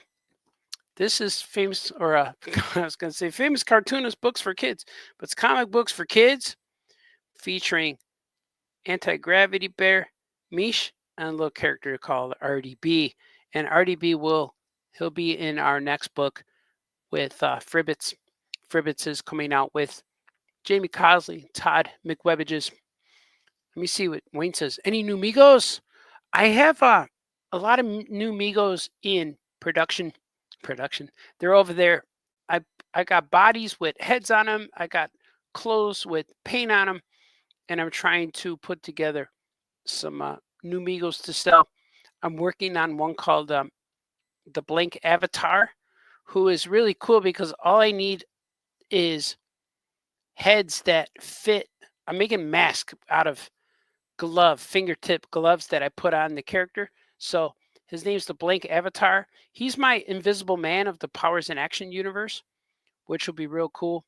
And I'm working on him, and I'm working on. I got to come up with a design for his bad guy called Mr. EO. Because if you say it fast enough, it sounds like Mysterio, Mr. EO. But I forgot what the other guy's name. I had two guys. I had another guy who was going to fight. Oh man, I should have wrote it down, man. I was dreaming of it. I was dreaming of characters last night. So I got to see what I'm going to do. But yeah, I'm making Migos. I'm going to probably make some more Migors. The Migors, the Lost Migo character that they made in the 1977, right before Star Wars took over. 1977, maybe it was 72, but I don't know. But I have Migors. I'll probably make more Migors. I got enough for 20 more, but I just have to get in production, man. I got to finish my wrestling book, and I got other books. I have some things I have to do real soon. Yeah. So what you guys want to know? You got to know stuff? It's like I could restart. Welcome to Famous Cartoonist Says Things. My name is Art Baltazar. I'm the famous cartoonist we speak of. Jamie will be back in a moment. Momentarily. Momentarily. Let's see. I did something for Superman Day. It's not a huge thing, but it's kind of cool. It's something that involves Superman, Christopher Reeve. See, that's funny. I've never seen garbage eat garbage before. Hey, Baltazar, now you're just stalling. All right, now it's time for an Abraham Lincoln trailer. Hopefully, Jamie will be back. Let's go.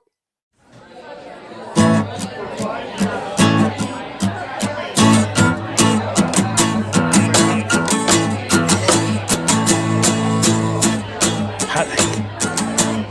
Hot night. Hot night.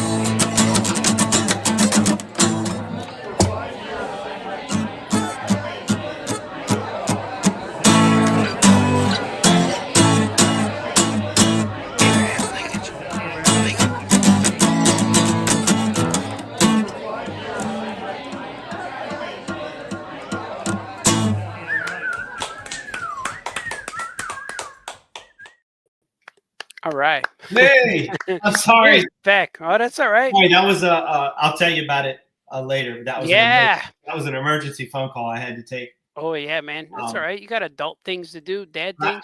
I have that book. I have that Abraham Lincoln. Abraham Lincoln. Oh yeah, we're gonna do you got a place for free comic book day? You're going? I'm going to Richmond Comics. Yeah. Oh, cool. Yeah, we're gonna do it Skokie. Of course, all your comics in beautiful downtown Skokie. But Anthony Latch told me that Abraham Lincoln's birthday is on April 22nd. So it was yesterday. Abraham Lincoln is now 2 years old, 3 years old, something like that. Wow. But well, since the book. But for free comic book day, I'm gonna bring more hot sausage. So I'm gonna have a tray of hot sausages, some hot links. And last time I made them, they were so good, they were so hot that I bring a tray of links, then I bring a cooler full of ice cold beverages because people have the link, man, and you got to have a beverage to wash this down. Yeah. And so all I do is I put the tray there with napkins and forks. So you stab it with a fork and walk around the comic shop and eat. So you don't have to get the hot link on your hands because it's bad to have dirty hands when you're in a comic shop. Yeah, absolutely. You know. Yeah, I agree. But that'll be cool. Look at Anthony Latch saying stuff. Question while we wait for Jamie. Yeah. So are you excited for new Superman toys? I am. Now Jamie's like could tell us too. I ordered the McFarlane's superpower style Superman from the movie. They made a few. They made Green Lantern and they made Mr. Terrific and Metamorpho. But I got the Superman one. But he looks okay. They look okay. I didn't realize that the Justice League in the movie, they all have the same jackets. They all have the same uniforms, but different colors. Okay. I didn't realize it in the movie, but the toys, you could tell that Mr. Terrific and Guy Gardner are the same body, like the same sculpt, but they're painted different. So I'm like, oh, I didn't realize that. But when you see in the trailer, they're both wearing jackets. And see what Hawkgirl has that same jacket on. Yeah. Nice. Did you see that 5-minute trailer? I did. Man. Yeah, that looked really awesome. It came out during the day, but I couldn't really sit and focus until it was late that evening. I put it up on the big screen. Yeah. And I'm definitely looking forward to it. I love Crypto. Yeah. I love seeing the fortress come out of the snow, come out of the ice, and then the robots. Yeah. That was it. Those two things, especially when Crypto barked and the Superman shield lit up and it let him in. Well, this is gonna be good. Yeah, you know this, but nobody else knows this. I'm actually going to be doing some official DC stuff. Whoa! Announcement right now? Yeah. Woo! I can't say what it is. Yeah. But yeah, I'm going to be able to draw some of the DC icons. I'm very excited. Oh, so you can add that to your. All right. When people say, "Do you know someone who worked for Marvel?" Yeah, Jamie Cosley. How about Star Wars? Yeah, Jamie Cosley. How about Walking Dead? Yep, Jamie Cosley. How about Stranger Things? Oh yeah, Jamie Cosley. And now DC Comics? Yeah, Jamie Cosley. I'm hoping that. Well, yeah. No, it's cool. I've never done anything for them before, and apparently the person that is that reached out to me, they're like, yeah, DC knows your stuff and you're pre-approved. And so I'm like, cool, let's do this. So That's kind of awesome, sir. yeah. And look at it, says now we know what the C in DC Comics stands for. D Cosley Comics, yeah. And I was going to say earlier, I didn't realize, maybe I did, but we both worked for Disney. Like I didn't realize you did Yeah. that, and I worked Gorilla. I like just never connected it. Yeah. It's like, man, that's crazy, right? Yep. So we cross over a lot. Well, it's you know, I'm really proud of the Wally D strips. I was really Yeah, they're good. trying hard, and I just think if it had been a different group, because see this particular group, everything was about the parks, and so I think they were like, this character's not in the parks. That don't the movie. You know, it was a different. Whereas with like Gorilla, Yeah. kids were reading it. Kids were like, "Oh, this is so cool." Yeah, it was for the kids. Yeah. My audience was like adults that only wanted to talk about the parks. Yeah. So wait in a line for cotton candy. That's what it was different. Yeah. Yeah, I love Gorilla. I remember getting Disney Adventures when that was all going down. I was like, Oh I can't man, believe this. This is that art. was fun. And it came out. My son was born in August of 2003, and Gorilla's first strip was September 2003. So like it's as old as he is. Wow. It's about 21 years old. And I went to a few weeks ago. I went to Comic Books for Kids headquarters and saw all their books or all their stuff they're shipping out. I saw that. Yeah. Oh yeah. And I found a stack. I found a stack of Disney Adventures. And I just picked them up and looked through them. And I'm like, oh, here's Gorilla. And he freaked out. He goes, wait, you're in these books? I'm like, yeah. That's what started me on my career. I didn't have to work after that. Like last job I had was I quit my last job so I could go draw Disney strips. Yep. And I never went back to a regular job. So I thought that was pretty cool. And so he freaked out. So he started like gathering them, preserving them, and keeping them. Like, yeah, man. Or you could save one of every copy, send the rest to kids. But he had a ton of them, like stacks of stuff. That's awesome. That was pretty cool. Yeah. And I watched that whole video with you and them. Oh yeah. Y'all did the live stream and oh, did you? Yeah. And she kept laughing and yeah. Mish. Yeah. And I because I told you I was like, I really want to get the hollow foil cover. Oh yeah, I have it here somewhere. But I got the book here. Burn. Look at that for kids. Yeah, it is available on my website right now. $5. Burn. It's cool. Look at the back. Who is the elephant? That's Delafonte. Delafonte. Yeah. Okay. Yeah, he's from All Yeah Comics. Here he is, and he's like a mood ring. He changes colors based off of his mood. So in this book, he's just sitting on a cloud chilling, and see, here he is. He's chilling on a cloud. Oh, he's awesome. Like, yeah, he's just kind of chilling. And I have a few strips with him, and that other people used. I think Mark Mariano sent me a strip where he was blue and he had a anti-gravity bear and a balloon string, so it was kind of fun. And when I created Delafonte because we were doing characters, I was at one of these shows, Baltimore or Heroes Con or something, where we were drawing for kids, and the kids wanted to draw a character for each letter of the alphabet. So we drew an A guy, and then when we drew a D, we got to D, I drew an elephant, and the kid's like, that doesn't start with D, he's supposed to be E. And I'm like, yeah, his name is Delafonte. And I created it right on the spot. And I made it all up. That. Yeah, I think you were there. Yeah, we were all drawing.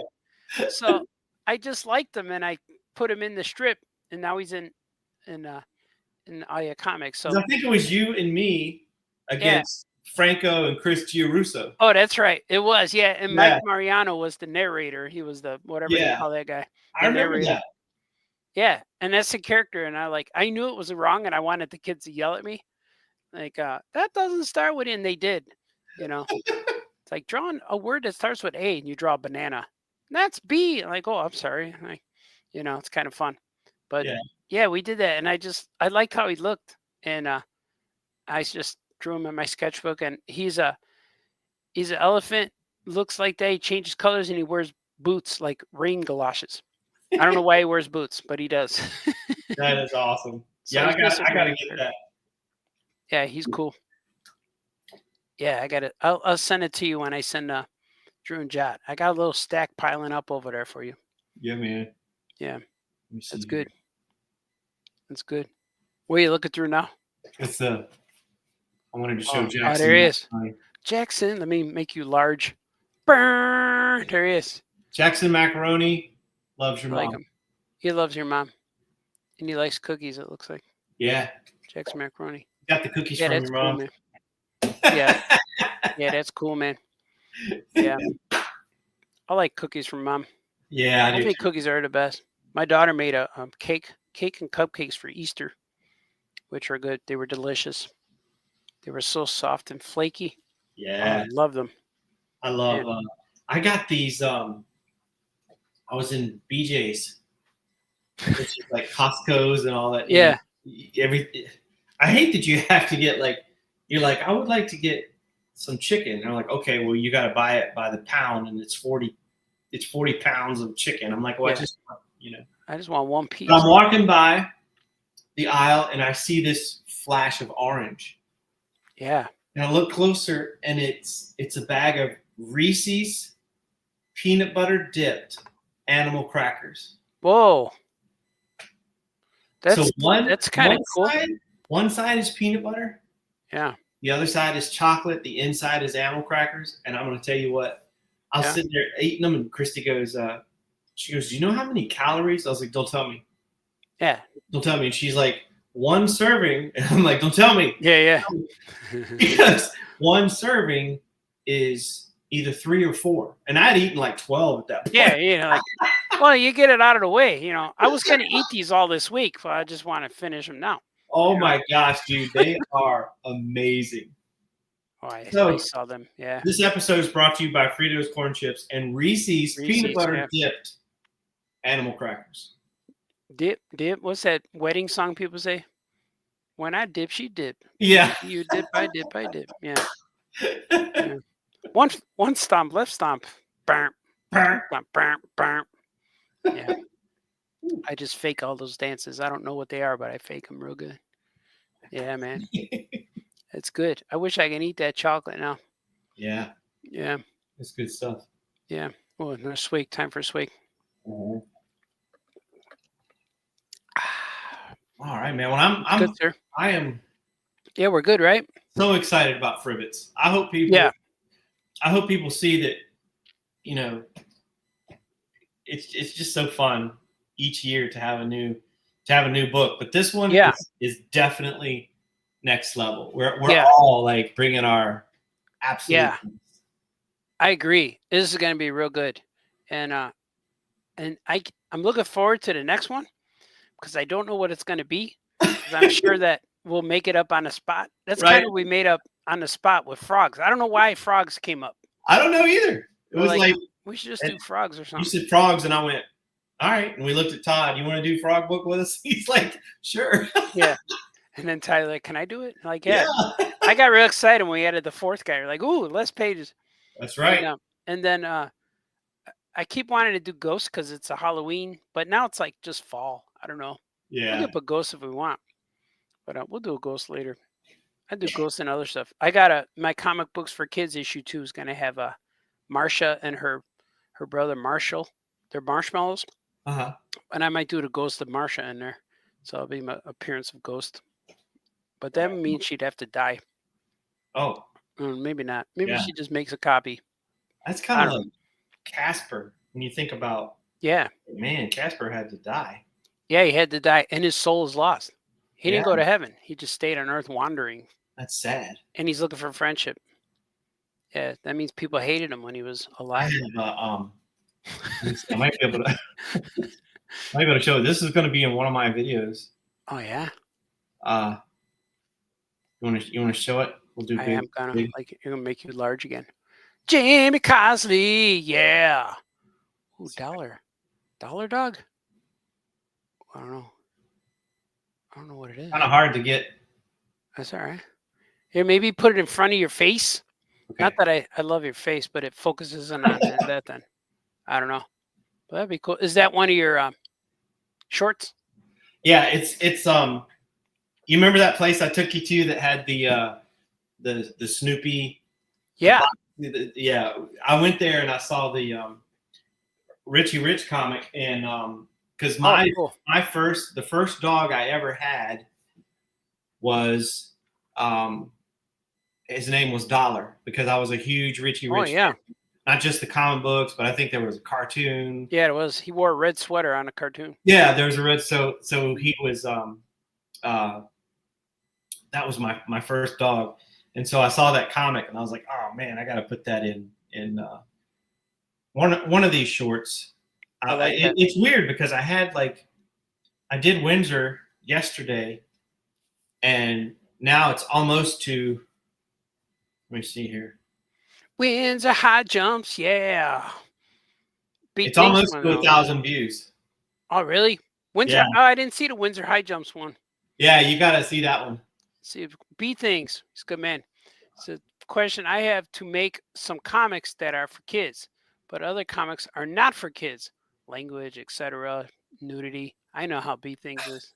Is that doable in the industry, or do I have to pick a lane? I don't know. You can do whatever you want. There's really no rules. Yeah, I think I do remember a story where I forget what happened, but James Kochalka has a lot of kids' books, but then he's got some that are really naughty. Yeah. And somebody said something online, and it bothered him for a minute, but he was like, that specifically says it's not for kids. So yeah, you've got to look at what you're buying. You can't just you know. I have a few books that I want to do that are a little rough. They got swearing in them, and but I'm going to use an alias. But you'll my alias is Senior PP McFly, so you'll know like a Senior PP. But that's my alias. So when you see that, and I actually had a MySpace page. I had a Senior PP McFly MySpace page back then, and but that's my little rated R guy, and that's my alias. But I want to do some books, and I was really wondering about this. What should I do? And a lot of my friends say, just put it out with your name on it and just put not for kids. I said, yeah, but if no one's they're gonna think that's a joke. But if I do it in a way, it's gonna be black and white. It's gonna be black and white, and the only color is gonna be the blood. So it's gonna be red. And but there's a lot of things in there. But I'm gonna do it. Yeah, but yeah, it's kind of different. Like I know that our names are associated with all age books, so I don't want to do anything that's gonna get us kicked out of the club, kind of say, so to speak. But I know that when I did Grimace Island, there was a lot of I have the devil in there, the death is in there, there's voodoo witch doctors in there, and there's a love scene off camera. So even in my Big Alien Moon Crush, they make a baby. They have relations, and I killed millions of people. So even my son said, Dad, the theme of this is not even for kids. I go, yeah, but you can't tell. It's it is real themes, but I do it in a way, where it's still all ages. So you can do it, man. You could do it. B things. Tiberius is here too. B things depends if you want to be in the industry or self-publish, I'd imagine. Yeah, there's a fine line. Yeah. Indie books are always fun when they're a little crazy. I like them when they're all questionable, or you read a book and you're like, "Wow, my God, I can't believe they did that." And Kachaka would do that a lot too. Yeah, I just remember James had something that was it was really naughty. I'm like, oh my gosh. Yeah, he would draw naked guys too all the time. Yeah, and the little wieners hanging. There was a guy. There's a cartoonist that was drawing pinups of various characters, and he would always draw little. Yeah, I would. Whenever I draw guys at shows, I do that. I think I told you this story. I had sometimes this has been a while ago. Tyler would come home from college, and he would always go into my studio and try to see what I'm working on. Mm-hmm. And at the time, I had sold a whole. I used to do these little $10 sales, and just to clean out, just to have stack of stuff. It was like $10 a drawing, and so I sold a whole bunch of them. Yeah. And so I didn't pay any attention. I was like, okay, this is a stack for this person, for that person. Well, Tyler didn't ask me. He didn't know. He just saw a drawing on the drawing, and as a joke, he drew a little wiener on one of my drawings. Yeah. I packaged it up, sent it to the person, and I got this email like, "What? I have to pay extra for this? What did you do?" I'm like, I said, "I don't know what you're talking about." And he showed me, and I was so embarrassed. I had to call Tyler and say, "Look, buddy, you can't do that to me." Can't drop peepees on daddy's work. Yeah. I packaged this up and sent it on to the customer. I would draw guys. My rule was like make fun of all the guys and compliment the ladies. So when they say, "Can you draw me?" I make the girls real cute and I destroy the guy on paper. And I'd always draw guys naked. It'd be naked Saturday, so I'd draw with no pants. And they always have something in the area. And one guy says, "What is this?" I'm like, "Oh, that's your fur patch. You drew me with a fur patch?" I'm like, "Yeah." And then he's like, "Oh." So I always drew something, or it would draw stuff hanging out of a shirt. Like, oh. It's like, oh. But I'd always draw stuff like that, or I draw villains just saying one swear word, and it was kind of fun. People would buy that. They would buy those drawings, and they would love the sketches. So it was kind of fun. I'm gonna do that again. I'm gonna draw on Naked Saturdays. So one year I was in San Diego, and all I was drawing was naked Wolverines every day. Like just today's Naked Wolverine Saturday. I'm like, all right, now draw naked Harry Wolverine. I have a picture you drew of me somewhere where you drew my head and torso, and then my body was cotton candy. Yeah. It was like there was no legs. It was just cotton candy. You're floating, yeah. Yeah, I was floating. Yeah. I only draw what I see, Yeah. So it comes to mind. I look at things and I'm like, all right, I got it. I draw something for you. B Things is very thankful for the help we gave him. Yeah, for the insights. Yeah, man. Cool, man. Yeah, brother. I think I'm gonna fry up some sausage now, thinking of hot. Yeah. I gotta start on supper and yeah. Take my dog for a walk. But this was super fun. Heck yeah, man. Yeah, we did good. We'll do this again. We'll do it tomorrow again. No, not tomorrow. Yeah. We'll do it sometime. Yeah, next time I'll and hold me to this. Next time I'll bring some sketches and we'll do giveaways. Oh, cool. Yeah. Yeah, that'd be good. Yeah, we'll do giveaways for your peeps and if I can get some of my peeps. Peeps and sheeps. Yeah, that'll be the same. Yeah. That'll be a fun thing.